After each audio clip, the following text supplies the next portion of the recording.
whereby technology and laws and regulations are dancing in a very balanced way, complementing each other. It seems that this is not the way. The whole area is affected by lots of issues, including increasing geopolitical dynamics that do play a role. We will be looking, obviously, at this landscape from the EU perspective.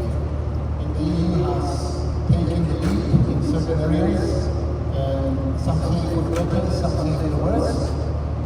We've got a panel of citizen professionals who will be talking to you based on their experience of this sector.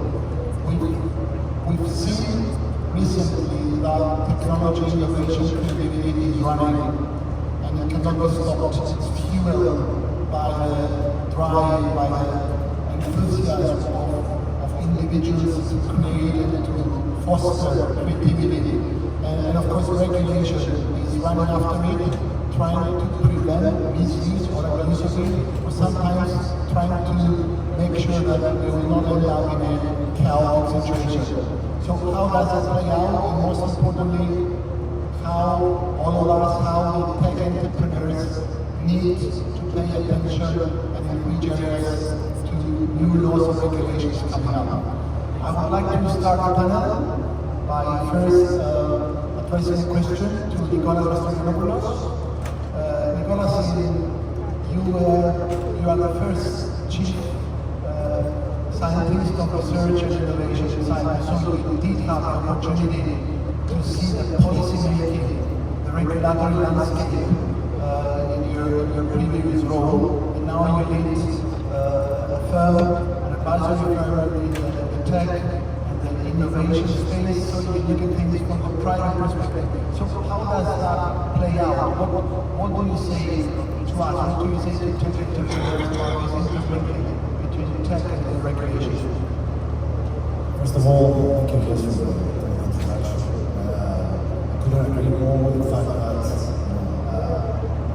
making them frames running to catch up with innovations, that's for sure. And the point is that the one depends on the other, and matching between the two is fundamental. Nonetheless, without any regulations, you have an unstructured situation where social impact is significantly affected, and many other things. So, without overspreading my idea, is the fact that you should have a regulatory framework in place, always balanced in a balanced way, in order not to kill innovation in a possible way. So imagine innovation needs insights. If you over-regulate something, you're left without insights. So what innovation cannot be there to thrive and be the growth booster of the economy, as you say, and tech capital centers, etc. So we should be very skeptical about when we want to regulate something in a way. And as we see now with the European Union coming out with various regulatory framework or AI Act, we see skepticism. And as entrepreneurs or as firms that try to help entrepreneurs to scale and grow, we see that as a positive eye, and regulations should be in place. But nonetheless, we want clarity, and we want also to be more involved in the policy making. When I was to Japan, I always wanted to discuss with entrepreneurs prior of coming out with a new legislation or a new framework, and always to understand various items prior to addressing a new form or new legislation. So it's crucial. My opinion now is that we have, as a European Union, we're granted that we over-regulate things, and sometimes, maybe AI now in its new draft might be at a good stage of supporting innovation, but nonetheless, perception is that follow-ups innovative friendly. And that has to do with previous legislation frames that were in place and actually were concluded in a way that nothing can fly, nothing can actually move. So hopefully we will continue the balance actually needed to do legislation and innovation in order to thrive. At the moment we see that perspectives out of it comes with a cost. We see that a lot of AI companies move to the US or to China, where they're more flexible to operate. They can actually test easily, and we see a lot of companies leaving, but also the investments increasing in the US and China rather than in Europe. That's an indicator, maybe it's the perception that drives this, and we're here to be open and hopefully have a legislation in place that will bring clarity and have a frame where innovation will be supportive and closer to humanity. Nicolas, that's very insightful. We will be talking more about it and all the new laws and regulations that are coming out, especially in the European Union. But let me turn to Andrea. Andrea, as a practicing lawyer, you are asked to advise how new laws and new regulations affect tech companies, their people, their employees, their daily operations. And we're getting the feeling that the EU is adopting a much stricter approach over new tech than other geographical zones in the world, such as perhaps US or China. So could you please tell us what do you think about that and what should tech entrepreneurs look after? Thank you, yes. So absolutely yes, this is happening. We see it not just for technology companies. So regulation on technology is changing all companies. And not just because they need to have policies in place, they need to have security of their networks, because they need to watch for GDPR. But I mean, even when now we see a company terminating an employee, we see regulation of technology. For example, remember those old movies we used to see where the employer and the employee used to have a dispute which ended in the termination of the poor employee who had to walk to his desk, put his things in his box and walk up a building. That was how companies disconnected with their employees. That's how terminations were carried out. Now we have whole teams, hundreds of people mobilized across the whole world. They have live access to servers. They have client portal access. We have GDPR rules. We have to ask for their consent before we can look into their emails, even after they're terminated. We have to look at whether we have policies in place for different manuals. So absolutely, we go through a whole lot of stuff today because we're all using technology and regulation is part of that. So the GDPR definitely changed the digital legal framework of the world of Europe. So what does that mean? That means that essentially that was like a domino effect. Everyone's looking at the GDPR. So the GDPR happened, I think it was 6-7 years ago.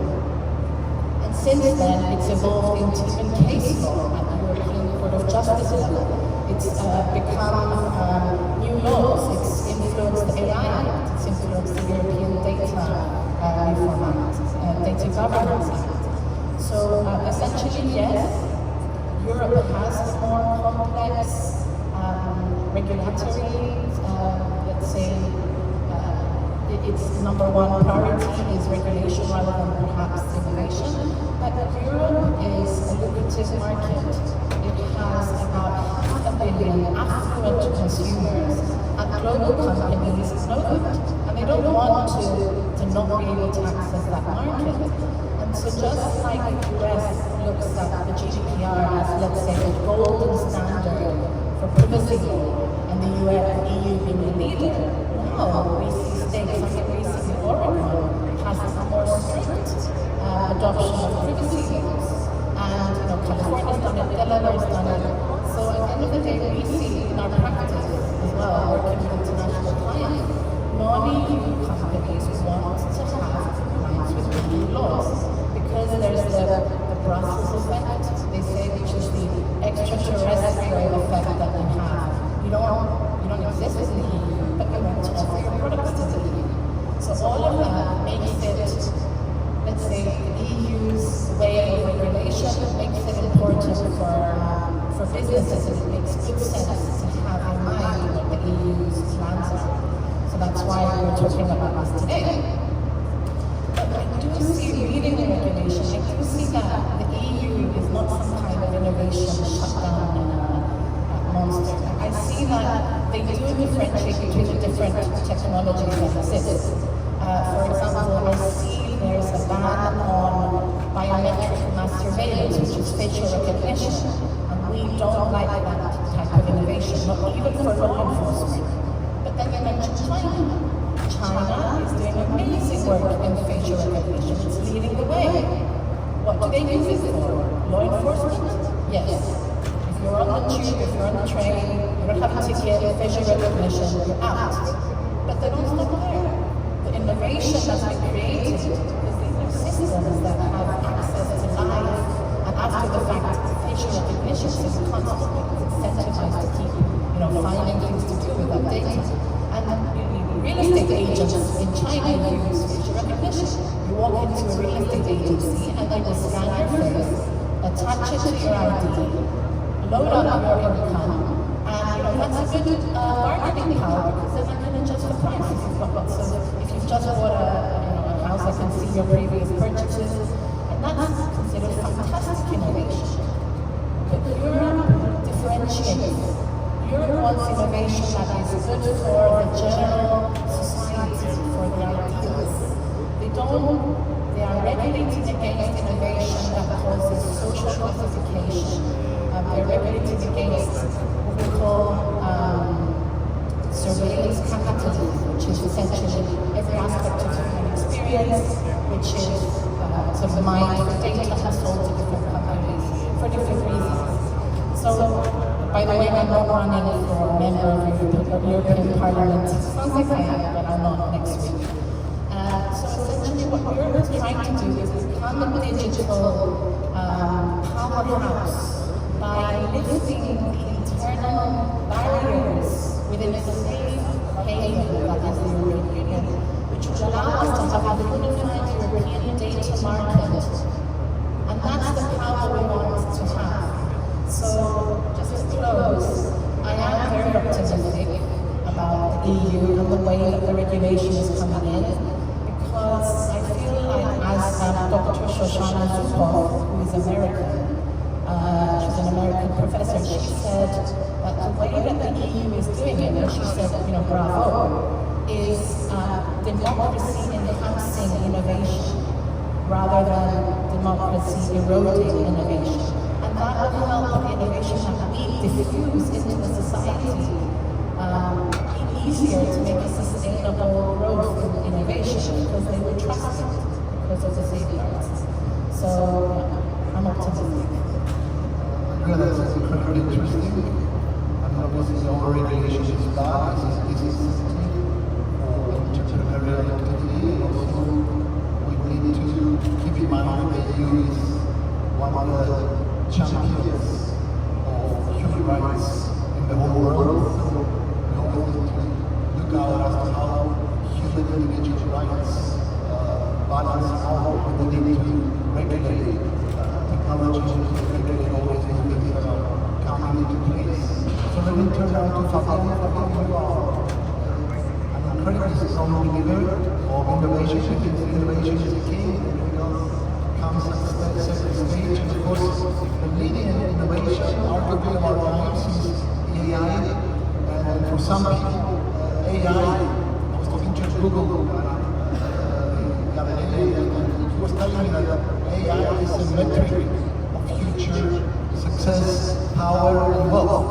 And it is a bit, it's interesting to know that there are about 4 or 5 patents more of AI being registered in China. as opposed to the US. So that basically tell us something as to where we're going. So I would like to hear from you. What's Europe coming out with a regulation to regulate AI, and what does this famous AI Act do? Does it make any sense? And does it really provide for product safety? And what is that about? And also tell us about this open source, because it's a very big topic. Yeah, no, absolutely. It's a great question because AI is such a pervasive and powerful technology that it's important to take a step back and analyze the underlying legislative framework and the direction that we're heading towards. Now, I've had the privilege to speak to a few developers in this space, and they always ask me about the EU AI, thinking that this is all they need to focus on. But AI regulation isn't just about the EU AI. In fact, it's much broader than that. And it's usually at this point that I burst their bubble by telling them there's probably a dozen laws that touch upon AI, such as GDPR, copyright laws, Digital Services Act, Digital Markets Act, etc., etc. And two of the key laws that I want to also highlight is the Product Liability Directive, which is being updated to include AI, as well as the AI Liability Directive, which is planned in the future to clarify certain liability aspects. Because really, if you look at the EU AI Act, it's about product safety, like I said.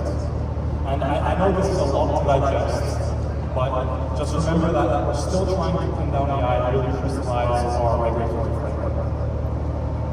Now, in terms of the AI Act itself, it's based on a risk-based approach. And if you actually do Control F for the word risk in the AI Act, you'll see that the word appears approximately 770 times, so more than any other act. And this risk-based approach is implemented via 5 main categories, being 1, prohibited AI systems, which Andra mentioned, 2, high-risk AI systems, 3, limited risk systems, 4, minimal risk systems, and 5, which is really its own category, general-purpose AI models.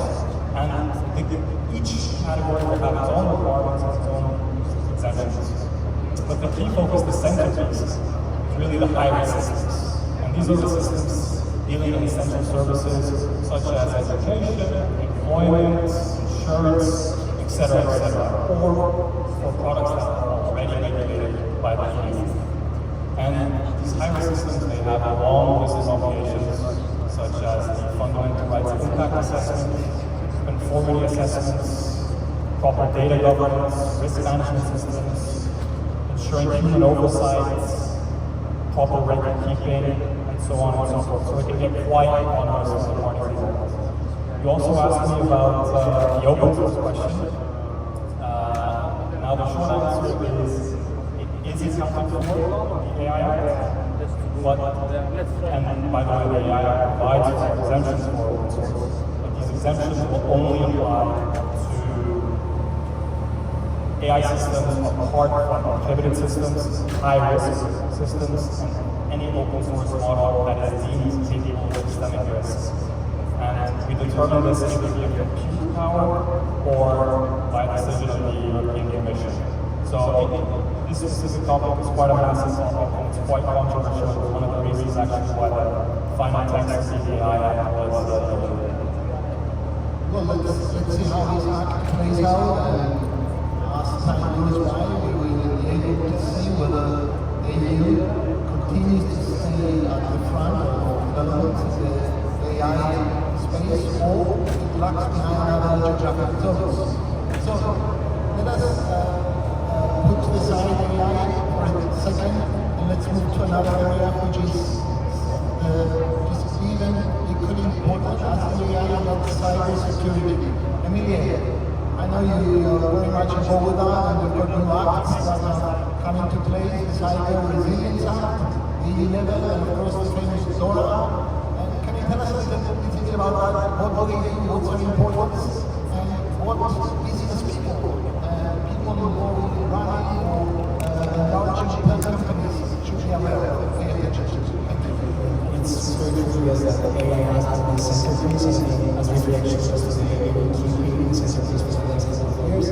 But there is this very logical step that advanced technology will probably bring advanced threats as well. So we will have to consider that, and that has exactly been the rationale of the EU legislation. And that's why they also started focusing on more on self-protection, and one of the big acts is this essentially, let's try to think of it like GDPR, but for cybersecurity. It will probably affect most companies at one point or another throughout their life journey. That's because it's really touches on any devices, software, communication. And what it really does, let's think of it like a car manufacturer. So if you want to bring forward a new car, you have to run the right tests, make sure that it's safe, make sure that it's secure, make sure that it's out. These are exactly the kind of requirements that cyber resilience is also bringing forward. And then we have the other spectrum. So cyber resilience act is project. Then we have the digital operations resilience act, which is leading as DORA, which is actually focusing on the entities, so the companies, and more specifically, financial entities.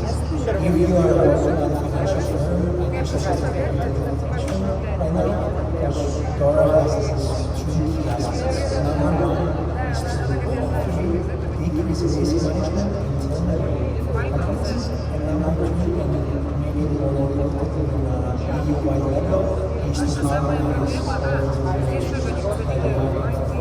As I said, many of them being things like risk management, running penetration testing, making sure that third-party contracts are up to date and providing information for the relevant authorities. And then the question is, what about sustainability? What does that really mean? The first thing that I point out is actually about the fines on these ads. So as I mentioned, the regulation review has been wide and complex at times, and for a lot of companies, it's also the case that who is going to enforce this as a discretion. Unfortunately, for DORA, this is going to be enforced as the responsibility has been fallen on each member state themselves, and actually it might be to cost up to 2% of the annual regulatory record of each company. So we might be talking about massive numbers of fines. So the suggestion on a practical level, what should companies actually be looking out for? Number one, you have contracts with third-party providers, check them, make sure that they're updated. If you don't have a strategy for your risk management and you don't run any penetration tests, try to do that. If you don't have a system for information sharing with regular authorities, that will also have to be established. And then, of course, you just need a well-rounded strategy so that everything will come forward. And also keep in mind that we are just 242 days away. Thank you very much, Elias. We all see that it's pretty much difficult to take out of this discussion the dynamic geopolitical element, and we really use everything about private or even alleged state hacking operations, and the whole world economy really also depends on the security of the internet and the security of the technology that we use every day. So apart from this angle, we've got another angle that has come up in the EU, and that is the foreign directive, the foreign investment regulation that has actually been put into place. And Andrea, can you tell us a little bit about that, and what's the story behind it, and why did the EU do it, and more and more investments coming from third countries? Again, as a member of the European Parliament. So the FDI, which is the Foreign Direct Investment Regulation, happy news, it hasn't passed yet, it's just a proposal, but it's coming. Cyprus currently has no screening mechanisms, so Cyprus generally has a very liberalized foreign direct investment policy for EU investors and for non-EU investors. But the regulation is coming to include a mandatory screening across horizontal EU. Mind you, there are some member states, for example France, that already have a robust screening mechanism in place voluntarily.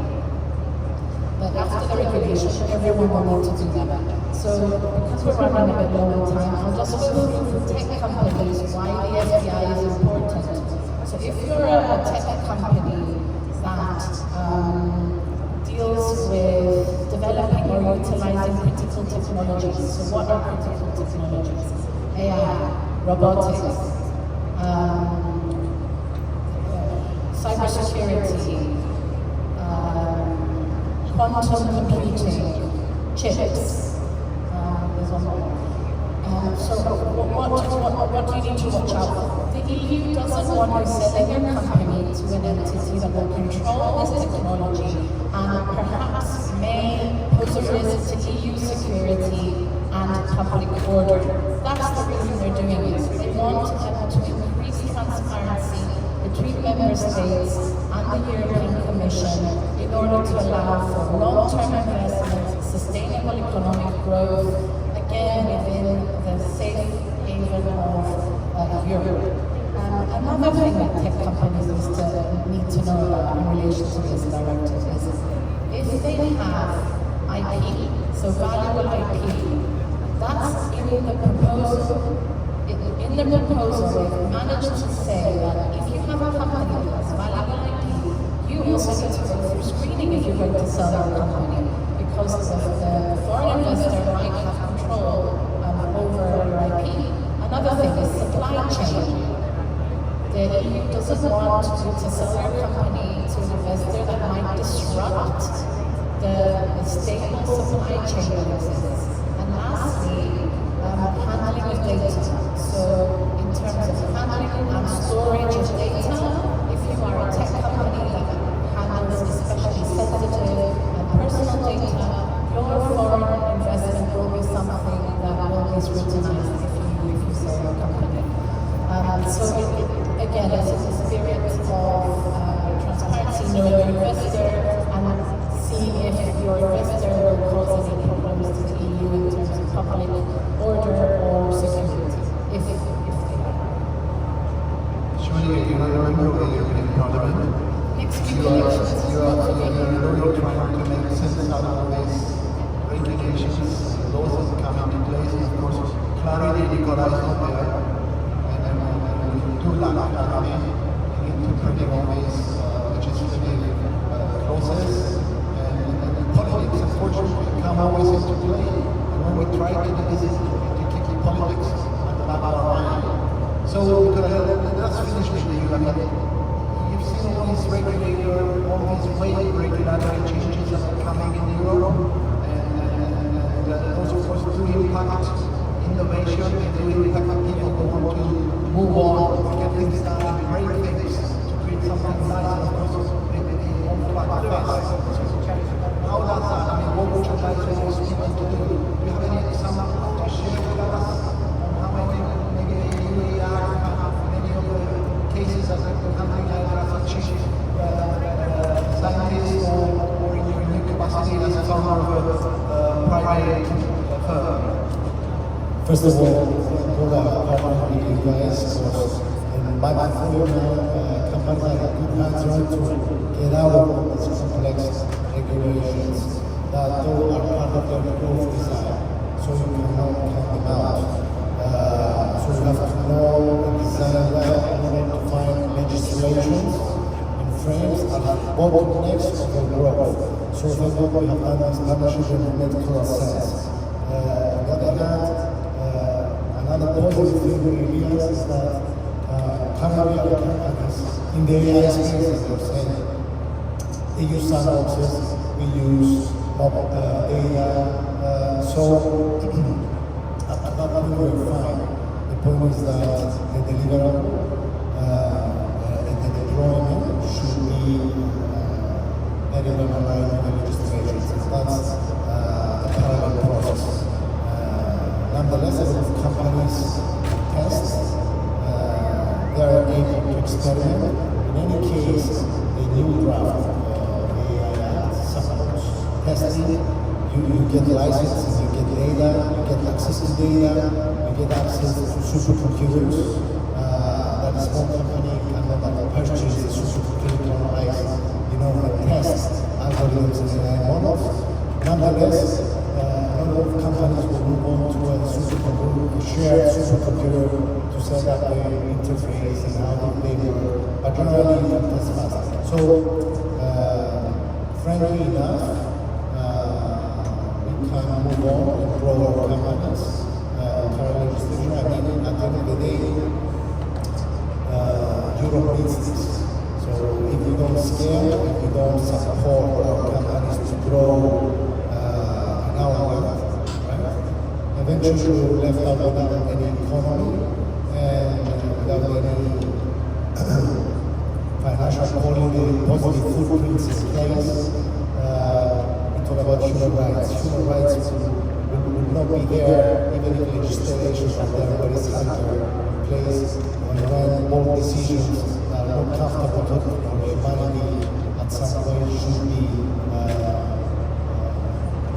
so that's my 2 cents, and hopefully we'll see Europe grow, we'll see Cyprus grow as a tech entrepreneurs, let's say, friendly home. Yeah, I guess we can all understand that there are no option or choice, and we need to know the laws and regulations, the ones that are coming, and make sure that we comply with them, make sure that we don't break them, so that we can create a business that can be sustainable and can enjoy high rates of growth. That's fundamental. And at the same time, though, we do have the old shared vision that Europe can be a powerhouse of the world and can contribute to the wellness and the well-being of the whole planet. I'm not sure if we have any time for questions. We don't.